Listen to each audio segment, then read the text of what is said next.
নমস্কাৰ প্ৰিয় দৰ্শকসকল, তাঁতঘৰ চিলাপথাৰলৈ ওয়েলকাম জনাইছোঁ আপোনালোকক। আজি আপোনালোকক কেইযোৰমান পদ্মিনী কাপোৰ দেখুৱাম। এইযোৰ হৈছে ৰেড কালাৰৰ। ইয়াত ফুলখিনি ওৱান প্লাই সূতা দি বনোৱা হৈছে আৰু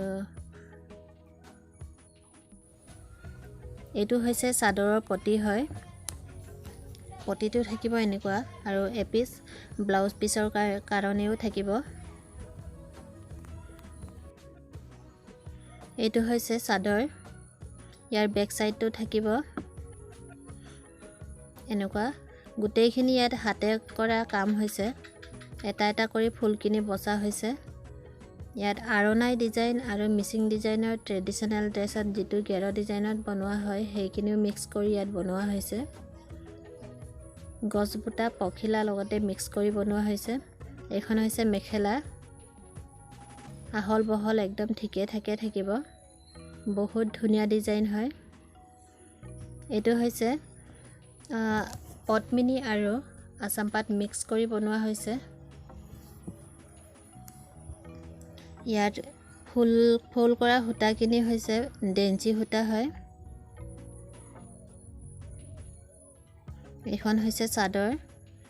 চাদৰৰ গাত তিনটা লাইন কৰি সৰু সৰু বুটা থাকিব।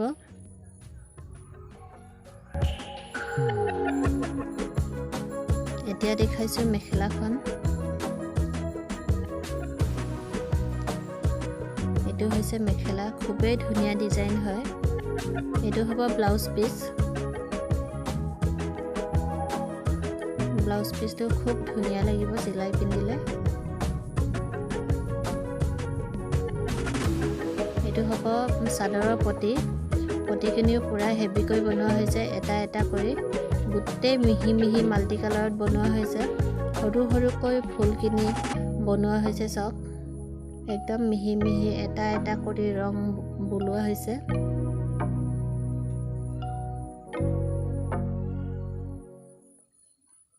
আকৌ মেখেলাটো আপোনালোকক এবাৰ দেখুৱাই দিছোঁ চাওক। বহুতেই ধুনীয়া ডিজাইন হয়। এইবোৰ কাপোৰ আপোনালোকে যতে মতেও ধুব পাৰিব, কালাৰ নেযাব। মেচিনতো ৱাছ কৰিব পাৰিব।